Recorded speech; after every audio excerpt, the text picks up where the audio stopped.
ម៉ែឲ្យកូនសុំទោសក៏ព្រោះតែកូនស្លាប់ដំបូងមានម៉ែទៅឥឡូវកូនរួមបានសាច់ឆ្កែគេវាយដំច្រំធាក់គឺតែភាពងងឹតកូនខុសហើយម៉ែម៉ែតែងតែផ្ដាំកូនរាល់ថ្ងៃឲ្យកូនខំរៀនព្រឹកយកមេដៃដើម្បីអនាគតនេះថ្លាថ្លៃទៅណាមកណាមានមុងប្រពៃម៉ែលុយកូនទៅសាលាកូនបែកគុំនិនទៅជួបម៉ារាប់អានបងភឹមនឹងគិតការសិក្សាចូលបាផឹងស្រាមិនខកពីនាងណាសំដីម៉ែផ្ដាំកូនមិនស្ដាំខំប្រឹងដើរលេងយ៉ាងចំណាំមិនគិនពីភៀមការឈឺចាំរបងអ្នកម្ដាយថ្លៃ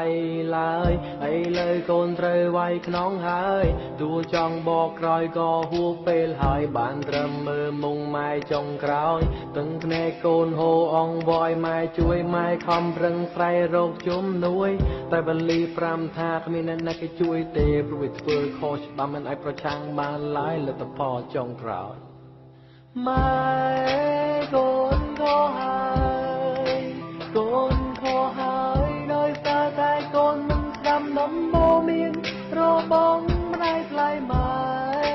កូនសុំទោសតែមិនអាចបកក្រោយសង្ឃឹមថាម៉ែអាចថែខ្លួនឯងអូយេ